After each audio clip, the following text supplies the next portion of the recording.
ডাকসু নির্বাচনে ছাত্র দলের পরাজয় মোটামুটি নিশ্চিত বলা যায়। ছাত্র দল জিততে পারবে না, ছাত্র দলকে কেউ ভোট দিবেন না। কেন ভোট দিবেন না? ছাত্র দলের অভিভাবক হচ্ছে ফজলুর রহমান,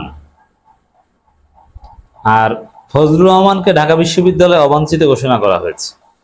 অর্থাৎ যার গার্ডিয়ান ঢাকা বিশ্ববিদ্যালয়ে অবাঞ্ছিত, তাকে আপনি ভোট দিবেন কেন? আচ্ছা, ফজলুর রহমান বিএনপি চেয়ারপারসন উপদেষ্টা, আর ছাত্র দলের সাংগঠনিক অভিভাবক বিএনপি চেয়ারপারসন, এটা তাদের গঠনতন্ত্রে আছে। তো সাংগঠনিক অভিভাবকের উপদেষ্টা, উপদেষ্টা মানে যিনি উপদেশ দেন, যেমন আমার উপদেষ্টা সাপোজ আমার আব্বা, তার উপদেশে আমি চলি, এটা অঘোষিত।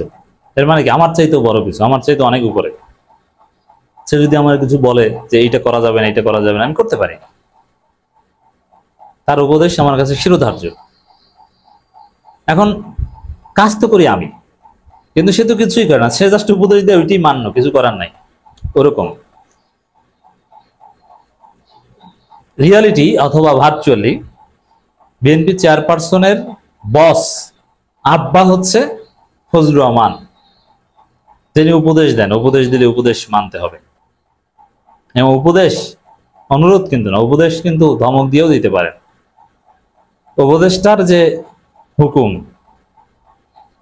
সেই দিক বিবেচনায় বা হাকিকত, উপদেষ্টার হাকিকত বিবেচনায় বিএনপি চেয়ারপারসনকে ফজলুর রহমান ধমক দিয়ে উপদেশ দিতে পারে, এবং আসলেও দেয় মনে হয়। কারণ ভারপ্রাপ্ত চেয়ারম্যান নাকি তাকে ফোন দিতে ভয় পায় যে তার মেজাজটা এখন কেমন। এর মানে ধমক তাহলে ফজলুর রহমানই দেয়। তাহলে ছাত্র দলের সাংগঠনিক অভিভাবকের আব্বা ফজলুর রহমান, আর সেই ফজলুর রহমান ঢাকা বিশ্ববিদ্যালয়ে অবাঞ্ছিত। আপনি ছাত্র দলকে ভোট দিবেন কেন? ডাকসু নির্বাচনের বিভিন্ন প্রার্থীরা ফজলুর রহমানের বিরুদ্ধে কর্মসূচি দিয়েছে, মিছিল করেছে, জুতা মেরেছে।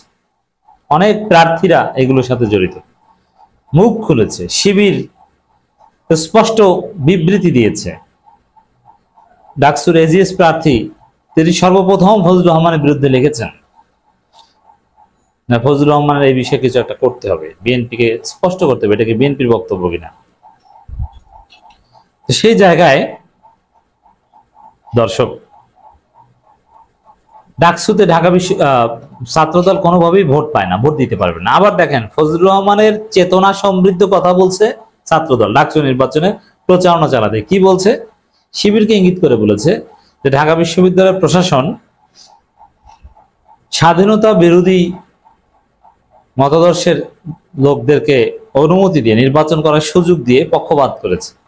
মানে এই ব্রেন কি কি পড়াশোনা করে? আমি ছেলেটা মানে এই যে ভিপি ক্যান্ডিডেট ডাকসুর ছাত্র দলের, এর সুন্দরভাবে কথা বলতে পারে না, এর বডি ল্যাঙ্গুয়েজের মধ্যে স্মার্টনেস নাই, ভয়েস টোনের মধ্যে পুরুষত্বের অভাব আছে। কি উদ্ভট কথা বলছে! আরে ভাই, বাংলাদেশের স্বাধীনতা বিরোধী কে আবার? আর সাদিক কেন্দ্রে এদের সহপাঠীদেরকে বলছে স্বাধীনতা বিরোধী। আপনি চিন্তা করেছেন এর মাথায় কি মগজ আছে? সরাসরি বলে না, কিন্তু ওইটি তো ইঙ্গিত করেছে। আর পক্ষপাত মানে কি? তাদেরকে যদি সুযোগ দেওয়াটা অন্যায় হয়, তাহলে এই সুযোগ দেওয়াটা অন্যায়, এটা কিন্তু পক্ষপাত বলে না। পক্ষপাতের সংজ্ঞাই তো বুঝি না। এর ছেলে পড়ছে ইসলামিক স্টাডিজে, কোরআন হাদিস বুঝি কিনা সেটা টেস্ট করা যায়। পক্ষপাত কি আর নিউট্রালিটি কি, পার্টিশনের সংজ্ঞা কি, এটা বুঝে কথা একটা বলেছে যে এইটার মাধ্যমে পক্ষপাত করেছে। এর মানে ঢাকা বিশ্ববিদ্যালয়ের প্রশাসন ছাত্রদলকে অ্যাডভান্টেজ দিচ্ছে, তারা আচরণবিধি লঙ্ঘন করলেও তাদের কিছু বলছে না। লেভেল প্লেইং ফিল্ডের অভাব আছে, এখানেও ছাত্রদল সুবিধা পাচ্ছে। কারণ এটা নিয়ে যখন ছাত্ররা সোচ্চার, তখন কিছু না বলতে পেরে বলছে যে স্বাধীনতা বিরোধীদের সুযোগ দিয়ে পক্ষপাত করেছে। মানে এটা হাস্যকর। মুক্তিযুদ্ধকে ধারণ না করাদের অনুমতি দিয়ে পক্ষপাতিত্ব করেছে ঢাবি প্রশাসন। কে মুক্তিযুদ্ধকে ধারণ করে না? কি বলছে এগুলো? এই জন্য এক সময় শিবির যদি তার নিজের আদর্শ চেঞ্জ করে নতুন কোনো দল করে, সে বেশি খারাপ হয়, উল্টো পাল্টা কথা বেশি বলে, নিজেকে মুক্তিযুদ্ধের সপক্ষের প্রমাণ করতে। এজন্য আমরা দেখতাম ঢাকা বিশ্ববিদ্যালয়ে শিবির থেকে যারা ছাত্রলীগে যেত, শিবির ছেড়ে শিবির পরিচয় মুছে ফেলে যারা ছাত্রলীগে যেত, তারা বেশি বেশি জোরে স্লোগান দিত এবং তারা শেখ মুজিবের বেশি পূজা করত। তা আবিদের ক্ষেত্রে অনেকটা এরকম। দর্শক, 24-এর গণঅভ্যুত্থান নিয়ে ধৃষ্টতাপূর্ণ মন্তব্য করায় বিএনপি চেয়ারপারসন উপদেষ্টা ফজলুর রহমানকে ঢাকা বিশ্ববিদ্যালয় অবাঞ্ছিত ঘোষণা করেন সমন্বিত শিক্ষার্থী সংসদের জিএসপিতে মাহিন সরকার। তাহলে আপনি একটু মিলিয়ে নেন, যেই চেয়ারপারসনের নামে ছাত্রদল প্রচারণা চালায় সেই চেয়ারপারসন উপদেষ্টা অবাঞ্ছিত, মান সম্মান আছে।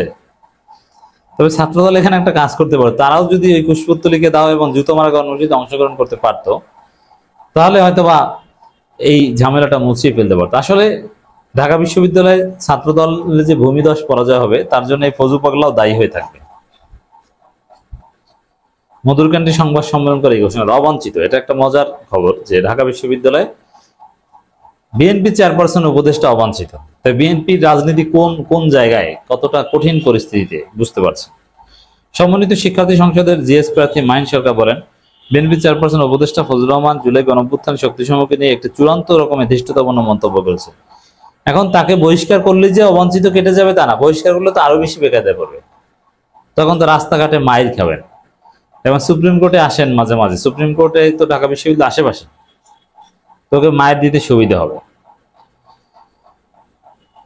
ছাত্রদলের ভিপি প্রার্থীর বিরুদ্ধে আচরণবিধি লঙ্ঘনের লিখিত অভিযোগ, রিডিং রুমের ভিতরে ঢুকে প্রচারণা চালাচ্ছে। রিডিং রুমের ভিতরে ঢাকা বিশ্ববিদ্যালয়ে যারা পড়েছেন তারা জানেন যে মোবাইলের যদি কারো রিংটন বাজে তাহলে সে লজ্জার মধ্যে পড়ে, হাসাহাসি বেঁধে যায়। ভুলেও কেউ মোবাইলেও কথা বলে না, মোবাইলের সাউন্ড বাজে না, এবং রিডিং রুমের ভিতরে উচ্চ স্বরে কোনো ধরনের কথা কেউ বলা হয় না। আপনি যদি ঢাকা বিশ্ববিদ্যালয় লাইব্রেরি কিংবা রিডিং রুমে যান, দেখবেন যে পিন পতন নীরবতা, কোনো কথাবার্তা নেই। এটা ঢাকা বিশ্ববিদ্যালয়ের ঐতিহ্য। ঢাকা বিশ্ববিদ্যালয়ে যারা পড়ে তাদের মোবাইলে কখনো রিংটন বাজে না, সাধারণত বাজলেও যারা রিডিং রুমে যায় তাদেরটা বাজে না, ভাইব্রেশন। এবং অটো একটা প্র্যাকটিস, সেটা ছাত্রলীগের আমলেও রিডিং রুমের ভিতরে ছাত্রলীগের কেন্দ্রীয় সভাপতি গেলেও চুপচাপ বসে থাকে। এমন ছাত্রলীগ করে, কোনো সময় কোনো পড়াশোনা করে না, পরীক্ষার আগের রাতে পড়তে হয়, একটা শীট নিয়ে রিডিং রুমের ভিতরে চলে যায়, কেউ লুঙ্গি পরে কেউ ট্রাউজার পরে, সেখানেও চুপচাপ। কে সভাপতি এসেছে না কে এসেছে কারো তাকানোর সময় নেই, যে যার মতো পড়াশোনা করতেছে। এই পরিবেশ লঙ্ঘন করেছে ছাত্রদল, রিডিং রুমের ভিতরে ঢুকে হ্যান্ডশেক করেছে। মানে একটা মনে হয় যেন ঢাকা বিশ্ববিদ্যালয় জীবনে আসে নাই, জানে না ঢাকা বিশ্ববিদ্যালয়ের কালচার এই ভিপি প্রার্থী জিএস প্রার্থীরা। তো এরকম করলে কি ভিপি হওয়া যাবে, ভোট পাওয়া যাবে? ঢাকা বিশ্ববিদ্যালয়ের সিস্টেম তো মানতে হবে। ওভারঅল যে পরিস্থিতি দেখছি, এবং ফরহাদরাও সোচ্চার হচ্ছে, ঢাবি নির্বাচন কমিশন আমাদের অভিযোগ আমলে নিচ্ছে না, মানে এটা নিয়ে কথা হচ্ছে, আরো অনেকে বলছে। তো ওভারঅল যেটা দাঁড়ায় যে ডাকসুতে ছাত্রদলকে ভোট দেওয়া ঠিক হবে না এবং তারা জিততে পারবে না।